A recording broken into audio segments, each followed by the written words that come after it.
population that lives here? Well, I think, and you've mentioned it before, and I've looked at the stats and I've looked at what's going on, especially during COVID, when Brandon Slim Shady shut the city down for way too long, and we're the outsiders, but I get the inside information, and Lawrence, you know how I roll. I get the inside information, and I found out that, this is what I heard, that he shut the city down on purpose so the contractors and builders could get in and do some very large projects later. And now we're looking at this harbor thing that's going on, and you mentioned gentrification, getting rid of the folks, lower income folks, and you've got basically Baltimore sits on a property. It's waterfront property. Did you know Trump bought up a lot of property around Pigtown? I've heard that. Yeah, I've heard that. It's a lot of value. The sad thing is that the inner harbor was always considered a public good for the public. It's owned by the city. I believe it's actually technically under the recreation parks. So, back in the 80s when Schaefer had the HarborPlace built by Rouse, there was an agreement where that area was basically leased to Rouse to build, for HarborPlace. But the design, all that was supposed to be for local people as well as for tourists. Mm-hmm. This new proposal is terrible. This new proposal basically says the last little area that you even can see the water because so many of these private groups are taking over, so you don't even know the water's there. You could be a few blocks away, you wouldn't even know there is any waterfront. But to say that you're going to build a tower for affluent people to live, for their benefit, not for the public, no. I think it's a disgrace. It's really terrible. And one thing is the lies that were told along the way. We have this developer who says he's having all these meetings with the community, all the community involved. And one of the community is going to say, well, you know what we'd like you to do?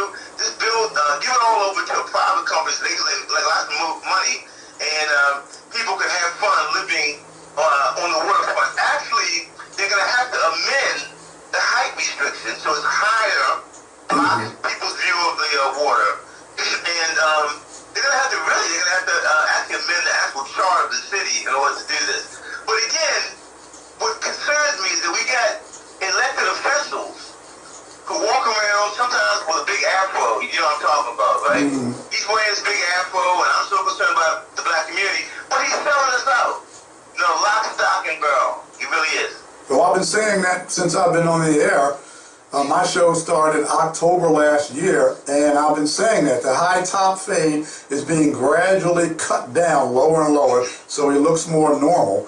But what should have been done on that project is, first of all, there should be multiple concepts of what they're going to do with the area. You bring those concepts to the folks in the area, to the city, to the communities, so that they can look at which one they like is more favorable to the citizenry, to tourists coming in. But to have some big giant multi-condos, and you got one amphitheater, so what? And to have that, and without having the people's input, and having multiple concepts, and you remember, I'll give an example, and this is a simple example, but it makes a lot of sense. Remember when we purchased, the city purchased, or the owner purchased, Steve Bashad, purchased the Cleveland Browns, and then Steve Bashad purchased it from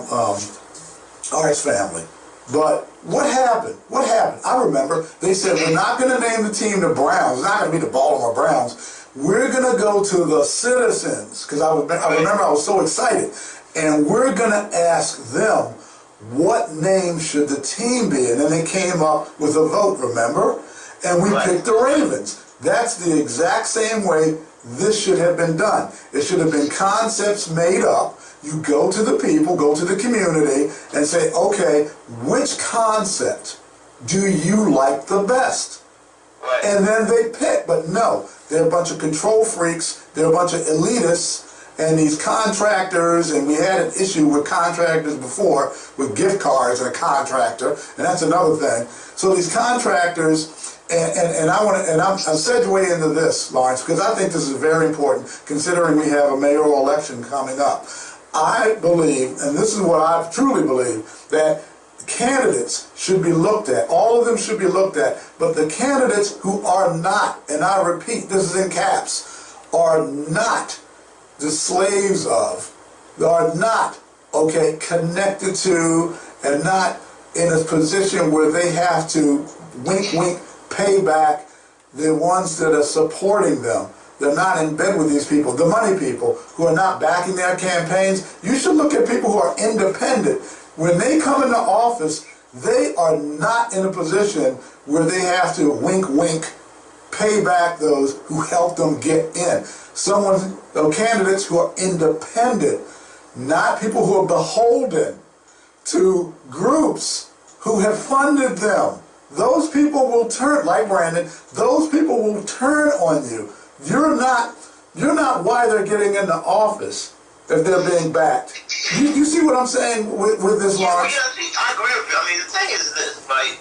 You know, I recognize that the business community is there, and that there are some accommodations that need to be made for this community. Yeah, sure. But that doesn't mean you have to sell out the whole city, lock, stock, and barrel. And what's happening is that these elected officials, including these black elected officials, no independence, they have no ideas at all for themselves, for the city, for the people, and they basically given the whole city over to people who just want to make money. And so as a result of that, we have, let me tell you, I think sometimes that Brandon Scott's people, the people behind him, are so arrogant, and he is so wielding to them. They said that we think, we need to have every street has to be cut in half, and we need to have a statue of a rhinoceros. And, he said, okay, that makes sense. Whatever you want, boss. I mean, that's the kind of mentality. Now, the other candidate, we know that she has been approached by business people who, my understanding is that they have basically given her a list of 25 things that she had to sign off on. So basically, she did sign off. And so right now, she's only going to be a figurehead. She goes in there. Yep. They have already decided who's going to be appointed, who's going to be hired for all the different parts of the city. So basically, they do this. And the thing about it is that, I take getting back to HarborPlace, for example. I don't understand why we could have just renovated HarborPlace. And remember what made it originally. Originally, it was designed for local businesses. Yes. Seafood, Baltimore. It had a Baltimore flavor, and people came down there. Tourists, when tourists come into Baltimore, they don't want to go see something that they can see in their own home condos. They want to see something that's unique. Yeah, they don't want to go see a bunch of condos. Selling out and let a private group from outside the city manage HarborPlace. That's when you start seeing Ripley's What the hell is Ripley's Believe It or Not doing inside of HarborPlace? Yeah, I remember that. I never went in. I think I might have went in there once. Ridiculous, right? Who's going to go there more than once? Who cares? Then H&M. I like H&M, but H&M, you can go to the house and go to H&M. Why would you have that located inside of HarborPlace? So they basically sabotaged it, and that's because people gave over the ownership and control to people who just happen to have money, right? They have very poor judgment, in my opinion.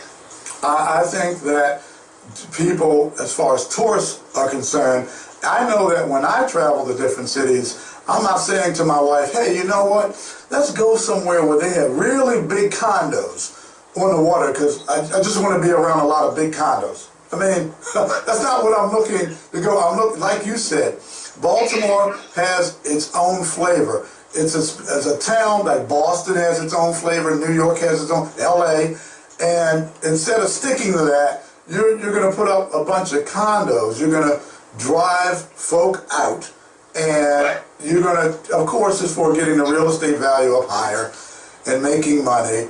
But what are you sacrificing to do it? What are you doing? Because who wants to be around? Question, you ask people, do you think that if affluent people that live right on Harbor, on the inner harbor, you think they want to public people to be wandering around out in front of the condo or near the water. I mean, you just think about that. They're not gonna allow that to happen. You know, they're not gonna allow that to happen. You're not gonna have the Constellation ship and other things come down there. It's gonna be privatized. Yep. That means that the whole city going all the way around the East Harbor, all of them. Yeah, you know. Harbor was kind of sink up until now. So again, I just think that you're absolutely right, Sean. The leadership is just so bad right now. I mean, it really is. I've never seen it this bad before, in my lifetime.